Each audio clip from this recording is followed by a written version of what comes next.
The night Aara ran, the moon hung like a wound in the sky, bleeding silver light across the forest floor. Her feet were bare, torn open by rocks and thorns, leaving a trail of crimson drops that glowed faintly in the darkness, as if her blood itself remembered something the rest of her had forgotten. Behind her, she could hear them, the hunting party led by Cade, her fated mate. The alpha who had spent 3 years systematically destroying every shred of dignity she possessed. His howl cut through the trees, a sound that once made her heart race with something she mistook for love, but now it was just the call of a predator who refused to let his prey escape. She stumbled forward, branches whipping across her face, her thin nightgown catching on brambles and tearing, exposing skin already covered in bruises that formed a map of her suffering. The pack house was miles behind her now. That pristine mansion where she had been paraded as the weak Omega mate, mocked at gatherings, excluded from hunts, forbidden from speaking unless spoken to, reduced to nothing more than a decoration that Cade kept around to prove his dominance extended even to the bonds fate itself created. The forest began to change as she ran deeper, the familiar pines giving way to twisted oaks with bark that looked like screaming faces, their branches reaching toward her like skeletal fingers. The air grew thick, heavy with a scent that was neither decay nor life, but something caught between, and Aara realized with a jolt of pure terror that she had crossed into the boundary zone, that thin strip of cursed land that separated the pack territories from the Wildlands proper. Every wolf child grew up hearing stories about the Wildlands, how the magic there had turned feral centuries ago when the ancient guardians fell, how creatures that defied nature itself lurked in the shadows, how even the strongest alphas who ventured in either never returned or came back, changed, broken. Speaking of horrors that made death seem merciful. The smart thing would be to turn back, to accept Cade's punishment for running. Maybe if she begged prettily enough, he would only break 1 finger this time instead of 3. But as another howl echoed closer, as she heard the excited yips of the hunting party closing in, Aara made a choice that would alter the course of her entire existence. She stepped across the invisible line where even moonlight seemed reluctant to fall, and entered the Wildlands.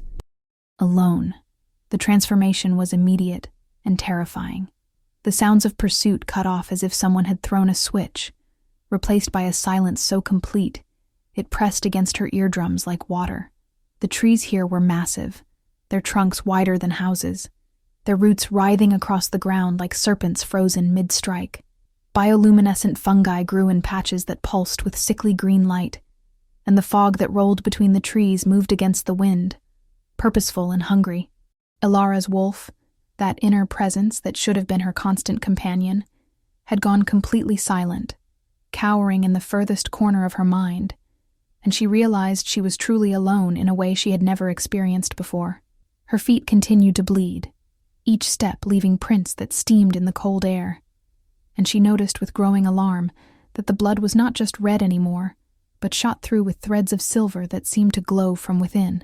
She had no idea where she was going.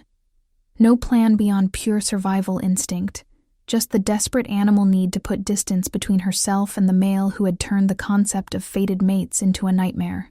She collapsed finally beside a stream that ran black as oil, its surface reflecting stars that were not in the sky above.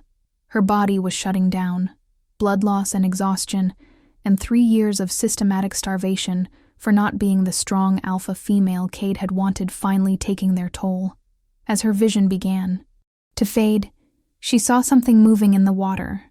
Not a reflection, but something beneath the surface. Something with too many eyes that watched her with interest, that felt almost hungry. This was how she would die, she thought with strange detachment. Torn apart by whatever monsters called this cursed place home, and maybe that was better than going back. Maybe being digested by some Wildlands horror was a kinder fate than spending another day as Cade's punching bag. But then she heard footsteps, heavy and deliberate, and a voice cut through the fog like a blade. "You are bleeding silver. Do you have any idea what that means? Or are you just another stupid Omega who wandered where she does not belong?" The voice was deep, rough as gravel, holding an edge of violence that made Cade's cruelty sound like a lullaby. Aara forced her eyes open and looked up into the face of the most terrifying wolf she had ever seen. He was massive, easily 7 feet tall, his body composed entirely of scarred muscle that spoke of countless battles survived through sheer brutal determination. His hair was long and dark, tangled with small bones and what looked like fragments of stone, and his eyes were the color of amber held up to firelight, burning with an intensity that made her want to look away, but finding she could not. But it was the scars that truly caught her attention, not just the normal marks of combat, but ritualistic patterns carved into his chest and arms, symbols that seemed to shift and writhe in the corner of her vision, and across his throat ran a thick band of scar tissue, as if someone had tried very hard to remove his head and only barely failed. He wore only torn leather pants and boots, his torso bare despite the cold, and she could see his breath misting in the air, could smell him now, wild pine and smoke, and something darker, something that made her wolf finally stir with a sound, caught between fear and unwanted fascination. "Well, can you speak, or has the Wildlands already claimed your mind?" His tone held no sympathy, no concern, just impatience, and something that might have been disgust. Aara forced herself to sit up, despite every scream of protest from her body, forced herself to meet those burning eyes, and managed to rasp out, "I can speak, and I am not stupid, just desperate." Something shifted in his expression, a flicker of surprise quickly suppressed.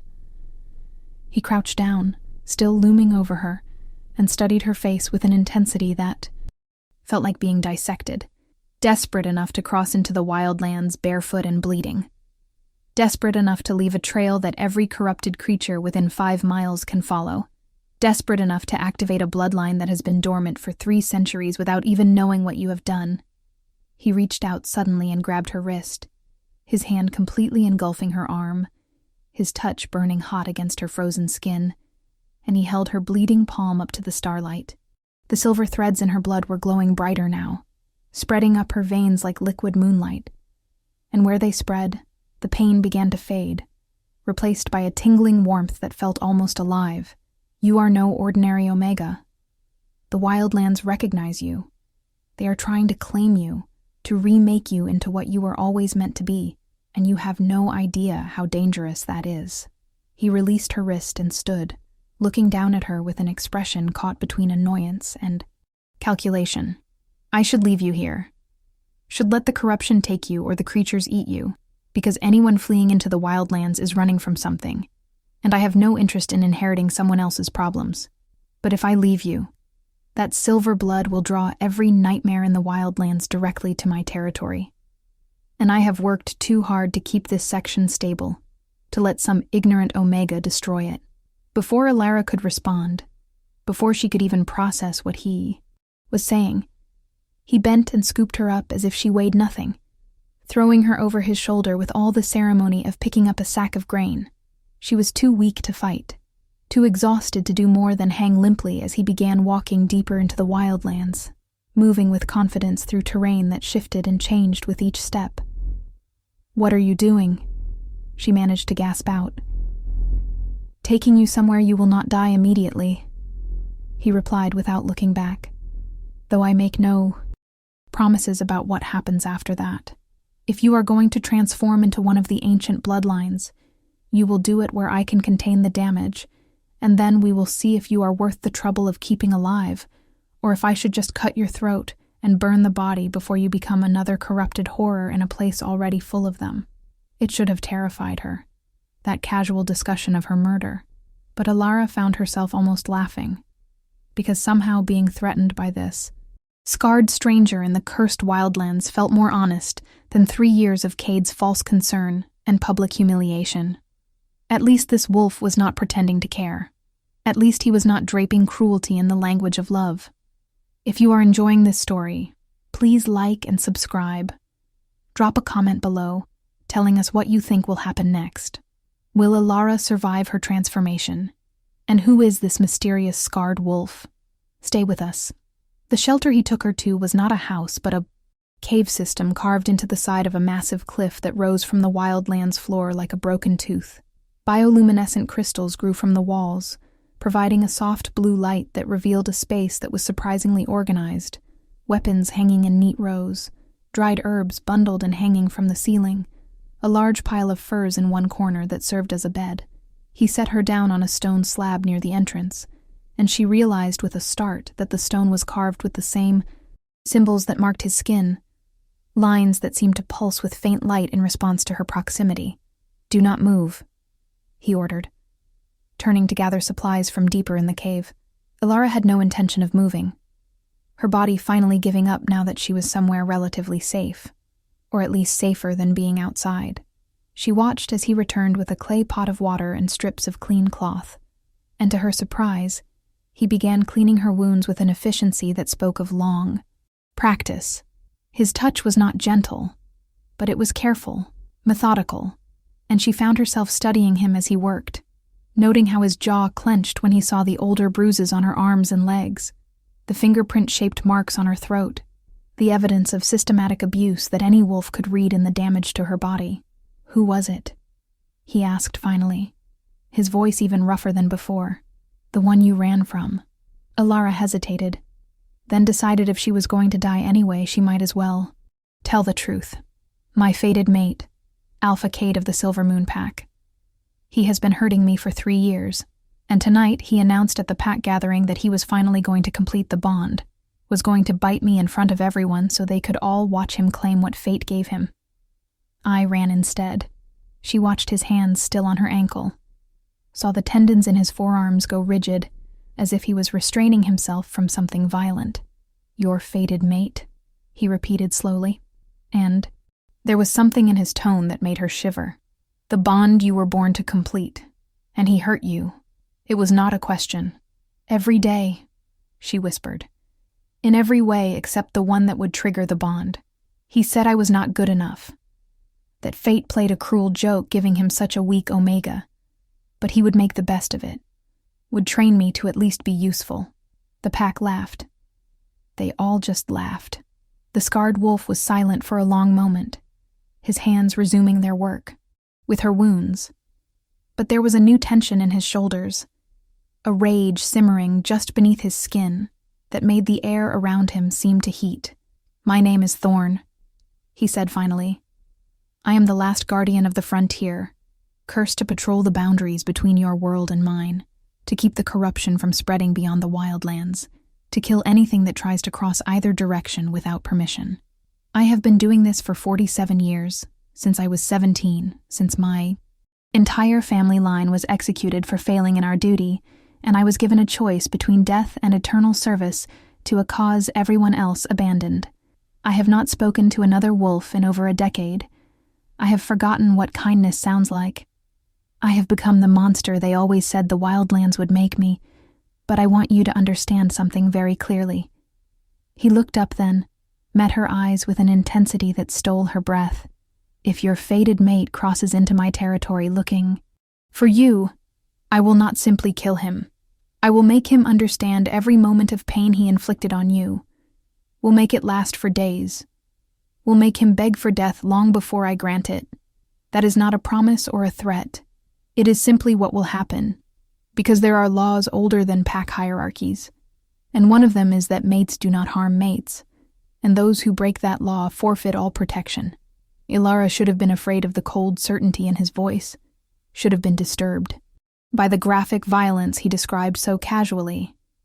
Instead, she felt something shift in her chest, something that had been curled tight in fear for years beginning to unfold. Someone believed her. Someone was angry on her behalf. Someone thought what happened to her was wrong enough to warrant retribution. "Thank you," she whispered, and meant it with every fiber of her being. Thorne shook his head. "Do not thank me yet. You are not safe. You are changing. The Wildlands have recognized something in your blood, and they are remaking you, and I do not know what you will become when the transformation completes. The old stories speak of wild healers, Omegas born with the ability to purify corruption, to stabilize the barrier between worlds, to walk in places that would drive normal wolves mad. They were the counterpart to the Guardians, the ones who maintained the balance while we fought to protect it. But they all died out 300 years ago, hunted to extinction by alphas who feared their power, who could not stand the idea of omegas who did not submit. If that is what you are becoming, every alpha in the territory will want to either control you or kill you, because a wild healer cannot be forced, cannot be commanded, and their very existence challenges the hierarchy that keeps alphas in power. The words settled over Aara like a heavy cloak, but beneath the fear they should have inspired, she felt something else, a strange rightness, as if pieces of a puzzle she did not know she was solving were finally clicking into place. The way she had always felt wrong in her skin, too sensitive, too aware of things others could not see. The way injuries healed faster around her, how plants grew stronger in her presence, how she could sense the emotional states of others, like a physical touch. She had thought it was just omega intuition, taken to an uncomfortable extreme. Had tried to suppress it, because it made Cade angry. But what if it was something more? How long until the transformation completes? She asked. Thorne finished wrapping her feet and sat back on his heels. 3 days if you fight it, 3 hours if you embrace it. The silver in your blood is the Wildlands magic trying to rewrite your nature, to unlock what your ancestors locked away for safety. It will hurt. You will feel like you are burning from the inside out. You may lose yourself to the pain and never come back. But if you survive, you will be powerful enough that no alpha will ever hurt you again. Aara looked down at her hands, saw the silver threads spreading further under her skin, creating patterns that looked almost like the roots of trees. 3 years of pain, 3 years of humiliation, 3 years of being told she was worthless, weak, a burden, the chance to be something more, to be powerful, to never be a victim again. She did not hesitate. How do I embrace it? Thorne smiled then, and it transformed his harsh face into something almost beautiful, feral and wild and alive. You stop fighting your instincts. You let the Wildlands in. You accept that you are not what they told you that you were. He stood and offered her his hand. And you trust me to keep you from destroying everything when the power peaks, because it will feel like dying, and your instincts will lash out at anything nearby, and I am the only thing in this territory that can survive your awakening. Aara took his hand, felt the heat of his skin against hers, the calluses and scars that mapped a life of violence in service of protection. Why are you helping me? You said yourself you should just kill me. His expression turned serious. Because I am tired of being alone. Because the Wildlands need a healer as much as they need a guardian. Because you chose to run into hell itself, rather than accept abuse. And that kind of strength deserves to be protected. And because when I touched your blood, I felt something I have not felt in 47 years. Hope. The transformation began an hour later, and it was exactly as terrible as Thorne promised. It started as warmth spreading through her core, pleasant at first, almost comforting, but it built rapidly into searing heat that felt like her blood had turned to molten silver. Aara collapsed onto the fur bed, her body convulsing as the magic rewrote her from the inside out, breaking down what she was and rebuilding it into something new. She screamed until her throat was raw, her back arching as power flooded her system. And through the haze of agony, she was aware of Thorne beside her, his hands pinning her down when she thrashed, his voice steady as he talked her through it, describing what was happening, grounding her when the pain threatened to scatter her mind entirely. Your bones are strengthening, denser and harder to break. Your senses are expanding. You will be able to smell corruption before it manifests, taste sickness in the air, hear the heartbeat of the land itself. Your healing ability is magnifying. Soon you will be able to close wounds with a touch, purify poison with your presence, even pull corruption from the Wildlands themselves. You are not dying. You are becoming. And you are magnificent. Hours passed, or maybe days. Time lost all meaning in the grip of transformation. Aara felt things breaking open inside her, seals placed generations ago shattering like glass. And with each break came a flood of new awareness. She could feel the cave around her, every crystal, every stone, all pulsing with life she had never perceived before. She could sense Thorne beside her, could map the scars on his soul as clearly as those on his skin, could taste the loneliness and rage and desperate hope that defined his existence. She could feel the wildlands beyond, that vast, corrupted territory, and understood now that it was not evil, but wounded. Magic that had gone feral without the healers to tend it. Like a garden left untended until the beautiful became monstrous. And deeper, still, she could feel the bond that should have connected her to Cade, that golden thread fate had woven. And she reached for it with her new power, and she tore it apart. The snap of a fated bond breaking should have killed her. Every story said so. But Aara was no longer bound by the normal rules. She was something older, something that existed before the concept of fated mates, and she unmade the bond with the same certainty with which one would cut away dead flesh. Let Cade feel that. Let him understand that she was no longer his in any capacity. When the transformation finally completed, when the last wave of pain faded and left her gasping on the fur bed, Aara opened her eyes and saw the world in colors she had never known existed. The cave was alive with light, every crystal singing with its own frequency. And Thorne beside her was a blaze of scarred brilliance, his cursed marks glowing with power that resonated with her own. She sat up slowly, looked down at her hands, and saw they were whole, the cuts and bruises completely healed. Her skin marked now with delicate silver patterns that followed her veins. Beautiful and strange. "How do you feel?" Thorne asked, and his voice held a new note, something almost like reverence. Aara tested her body, felt the strength coiled in muscles that had always been weak, felt the magic humming through her system like a second heartbeat. "I feel alive," she whispered. "For the first time in my life, I feel alive." She looked at him, really looked, and saw past the scars and violence to the lonely boy underneath, cursed and abandoned, turned into a weapon, and left to guard a border. Everyone else forgot existed. "Thank you for keeping me safe. Thank you for believing me. Thank you for giving me the chance to become this." Thorne reached out slowly, giving her time to pull away, and cupped her face in his scarred hand. "You gave yourself this chance. I merely provided the space. Now we need to teach you to control it. Because right now, you are broadcasting power like a beacon, and everything in the Wildlands is going to be drawn to you. Some wanting to serve, some wanting to devour, and we need to prepare you for what comes next." Over the following weeks, Thorne trained her with a patience that belied his harsh exterior, teaching her to shield her presence, to focus her healing ability, to sense corruption and draw it out before it manifested into physical form.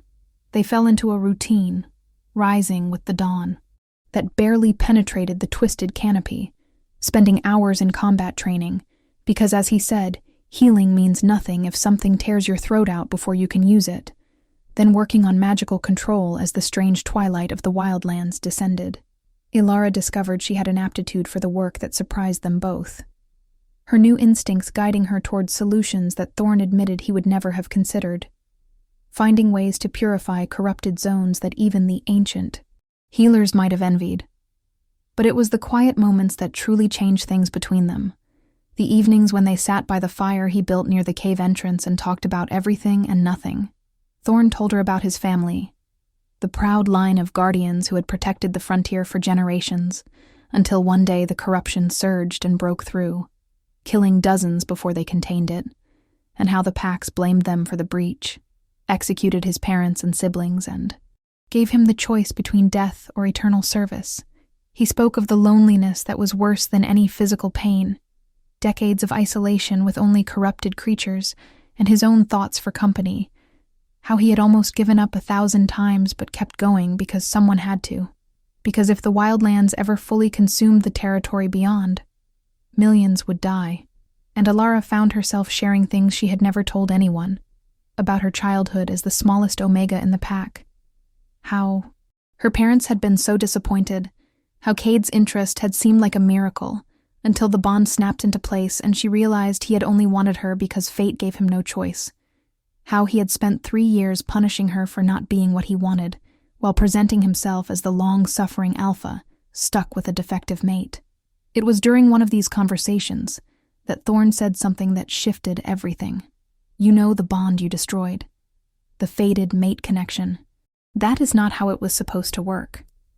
The original magic was about compatibility, about 2 souls that would complement each other, help each other grow. But over the centuries, alphas twisted it, turned it into a chain, convinced everyone that omegas were meant to submit, that fate choosing you meant you had no choice. The wild healers refused to accept bonds that felt wrong. They had the power to see the difference between true compatibility and forced connection. Your bond with Cade was never real. It was corruption wearing the face of fate, and you were right to destroy it." The words settled into Aara like missing puzzle pieces, validating something she had felt but never been able to articulate, and she found herself moving closer to him, drawn by something that had nothing to do with magic, and everything to do with the way he looked at her, like she was powerful and dangerous, and worth protecting all at once. Drop a comment below about what you think of Thorne and Aara's connection. Is this the beginning of something real, or is the Wildlands just playing tricks? Do not forget to subscribe for more. The kiss happened on a night when the Wildlands were unusually quiet. The corrupted creatures that normally prowled the darkness gone silent, as if the territory itself was holding its breath. They had spent the day clearing a particularly nasty corruption bloom, working in perfect synchronization, as Aara drew out the festering magic, and Thorne contained it until she could purify it completely, and the effort had left them both exhausted and exhilarated. Sitting by the fire, shoulders touching, Aara found herself studying the line of his jaw, the way the firelight caught in his amber eyes, and when he turned to look at her, when their eyes met and held, the tension that had been building for weeks finally snapped. She leaned in. He met her halfway, and the kiss was nothing like the cold claiming Cade had subjected her to. It was heat and hunger and perfect understanding. It was 2 people who had been alone too long, finding home in each other. Thorne pulled back first, his breathing ragged, his eyes searching hers. "We should not do this. You are still healing from what he did to you. I do not want to be another male who takes what he wants without consideration." Aara smiled, fierce and bright, and pulled him back. "I am not broken. I am rebuilt. And I am choosing you. Not because fate demands it, not because I have no other option, but because you see me as I actually am, and that is more valuable than any bond magic could create." They made love on the fur bed, with a tenderness that belied Thorne's fierce exterior, his scarred hands impossibly gentle as he mapped every inch of her transformed body, and Aara discovered that intimacy without fear was its own kind of magic, powerful and healing in ways that had nothing to do with her abilities.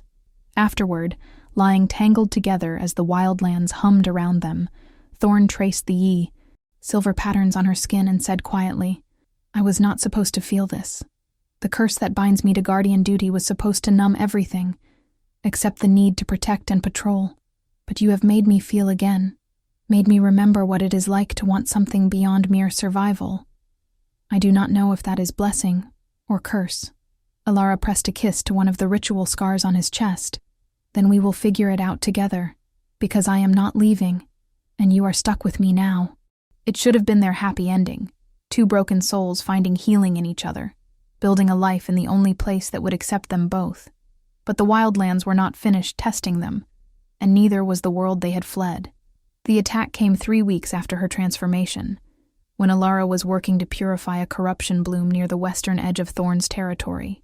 She felt them before she saw them, the familiar pack signatures burning through her expanded senses like brands, and her blood went cold because she recognized the lead signature, knew it as intimately as her own, despite destroying the bond that connected them. Cade had come for her, and he had brought half the Silver Moon pack with him, 20 strong wolves who should have been too terrified to enter the Wildlands, but were being driven forward by their alpha's will and rage. Aara ran, not from fear, but to lead them away from the purification work she had been doing, to get them to Thorne. Because, even with her new power, she was not a fighter. And Cade had always been clever about using others to do his violence for him. She found Thorne by the cave, and one look at her face told him everything he needed to know. "How many?" he asked, already reaching for the weapons he kept ready. 20, maybe more, led by Cade. She hated how her voice shook on his name. They should not have been able to cross the boundary. The Wildlands should have turned them back. But something is different. They are not being affected by the corruption the way they should be. Thorne's expression went grim. He has an anchor, something or someone with enough power to protect them from the Wildlands' influence, which means he has been planning this for a while, has been gathering resources and probably making deals he should not make. "Stay here. Stay inside the cave where the wards are strongest, and do not come out until I return." But Aara shook her head. "I am not hiding while you fight my battles. We are partners, remember? You are the sword, I am the shield. We work together." Before Thorne could argue, the first wolves burst from the tree line, and there was no more time for discussion. The battle was brutal and swift. A clash of old power against new, cursed guardian against pack-trained warriors. Thorne moved like violence given form. His scarred body a weapon honed by decades of fighting corruption made flesh. And everywhere he struck, wolves fell, not killed but brutally disabled, hamstrung and disarmed with surgical precision. But there were too many. They kept coming in waves, and Aara realized with growing horror that Cade was not trying to win through force. He was trying to exhaust Thorne, to create enough chaos that she would be forced to expose herself. And it worked, because one wolf broke through the line and went straight for the cave, and Aara had no choice but to step forward, to meet him at the entrance, and when she raised her hand and unleashed the purifying power she had been practicing, the wolf's eyes rolled back and he collapsed. Corruption she had not even realized he was carrying forced out in a screaming torrent. The discharge of power lit up the night like a flare, and suddenly every wolf on the battlefield turned to look at her, and she saw the exact moment Cade's eyes found her through the chaos, saw the obsessive hunger that twisted his handsome face into something monstrous. "There you are," he called, his voice carrying across the clearing with alpha command that no longer had any effect on her. "My wayward mate who thought she could just leave, who thought destroying our bond meant she was free. Do you have any idea what you cost me? The pack thinks I am weak now, unable to control a simple omega. They whisper behind my back. They question my authority. You did that. And now you stand there glowing with power that should be mine. That would be mine if you had just accepted your place." He started walking toward her, and his wolves parted to let him through, even though Thorne was still fighting on the edges, trying to break through to reach her. "I know what you are now. I hired a witch to research your bloodline, paid her very well to tell me about wild healers and their abilities. Do you know what she told me? That a healer bonded to an alpha grants that alpha immunity to corruption, makes him unstoppable, gives him power to rival the ancient kings. That is what you could have given me. That is what you will still give me, once I drag you back and complete the bond properly." Aara felt her power rising in response to his approach, the Wildlands themselves reacting to the threat. Corruption blooms in the surrounding area, beginning to pulse in resonance with her heartbeat. "I will die before I let you touch me again. And even if you could force me to bond, a wild healer cannot be compelled. The magic will not work if my will is not engaged, which means you went through all this effort for nothing." Cade smiled, and it was the smile she remembered from their worst nights together, the one that meant he had planned for her resistance and found it amusing. The witch mentioned that too, about free will and consent. "That is why I brought this." He pulled something from his pocket, a collar of dark metal inscribed with symbols that made Aara's new senses scream, and she recognized it from the oldest, darkest stories, a binding collar forged in corruption, designed to break a healer's will and make them compliant. "Put this on, and you will want to complete the bond. You will beg me for it, and then I will have everything I need." Thorne finally broke through the line of wolves, bleeding from a dozen wounds but moving with undiminished violence, and he placed himself between Aara and Cade with a snarl that made the air vibrate. "You will not touch her. You will not speak to her. You will turn around, and leave my territory, or I will kill every wolf you brought and make you. Watch before I kill you slowly." Cade laughed. "The cursed guardian, still playing protector for a cause everyone abandoned. Tell me, beast, what did they promise you to make you take this posting? What lie did they tell to make you think your service mattered?" Thorne's response was quiet, but it carried lethal certainty. "They promised me nothing. They gave me a choice between death and duty, and I chose duty because it was the right thing to do, and I have kept this corruption from spreading. For 47 years without thanks or recognition, because that is what protection means. You would not understand. You who hurts those weaker than you and calls it strength, but I am going to enjoy teaching you the difference." The fight that followed was less battle and more execution, Thorne against Cade in single combat, while the pack wolves stood frozen, held in place by both Thorne's killing intent and the Wildlands corruption that was spreading faster now, drawn by Aara's power and rage. Cade was strong, trained since birth to be a perfect alpha, fast and brutal and confident, but Thorne was something else entirely. He was violence refined to its purest form. Every movement wasted nothing, every strike designed to cause maximum damage, and within minutes Cade was on the ground, his alpha healing struggling to keep up with the injuries Thorne inflicted with surgical precision. "Please," Cade gasped, and it was the first time Aara had ever heard him beg. "Please, I am sorry. I did not understand. I will leave. We will all leave. Just let me go." Thorne looked back at Aara, and she saw the question in his eyes, saw him giving her the choice of mercy or vengeance. Aara walked forward, knelt beside her former mate, and looked into his eyes. "You taught me that Omegas are weak, that we exist to serve, that we have no value beyond what Alphas grant us. You were wrong about all of it. I am not weak. I am not yours. And you do not get to walk away from what you did with just an apology." She placed her hand on his chest, and she let her power flow, not to heal, but to reveal, forcing every corrupt thing inside him to the surface, every twisted belief, every moment of cruelty, every time he chose violence over compassion. And she made him feel it all at once, made him experience in minutes what she had endured for years. Cade screamed, his body convulsing as his own darkness was turned inward, and when she finally released him, he lay shaking and broken, not physically damaged, but psychologically shattered. Every illusion he held about his own righteousness stripped away. "Go," she said softly. "Go back to your pack and live with what you are. And know that if you ever come near me again, I will not stop with revelation. I will unmake you entirely." The pack wolves gathered their alpha and fled, dragging him back toward the boundary, and Aara watched them go with a sense of completion that had nothing to do with revenge and everything to do with justice.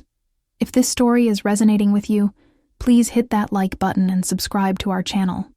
We have many more supernatural romance stories coming your way.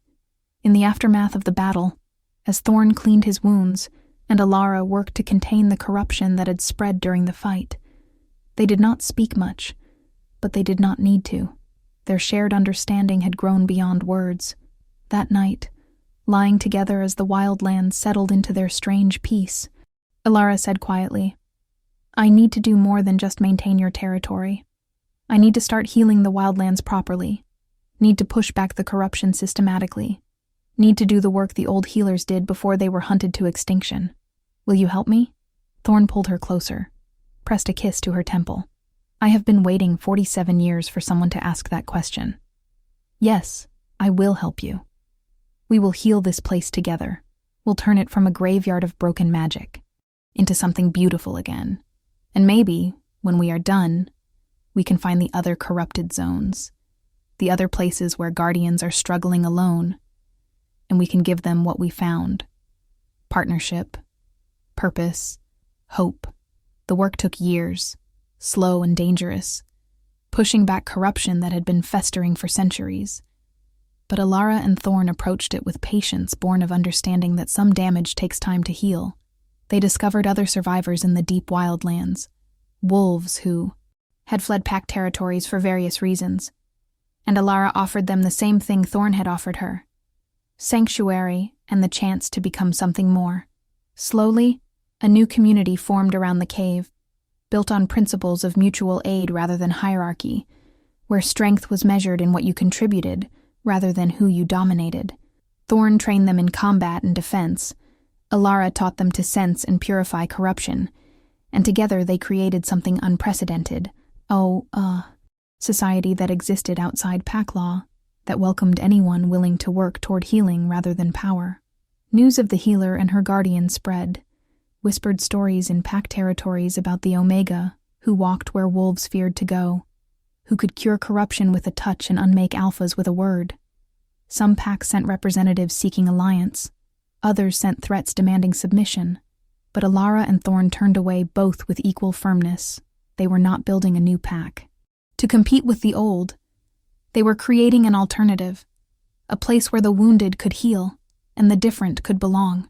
3 years after Alara's transformation, on a night when the Wildlands glowed with purified magic and the corruption had been pushed back to barely a fraction of its former reach, Thorne knelt before her by the fire and offered her a necklace he had crafted himself, stones from the Wildlands woven together with his own hair in patterns that echoed her silver markings.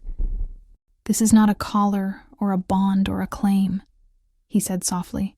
"This is a promise that I will stand beside you as your equal, that I will protect what we are building, that I choose you every day, not because fate demands it, but because you are the best thing that ever walked into my cursed life."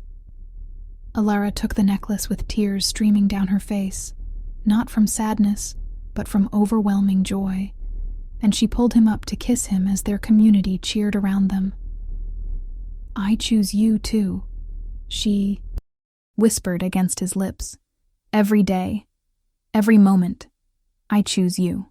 They held a ceremony that night that was nothing like a traditional pack bonding.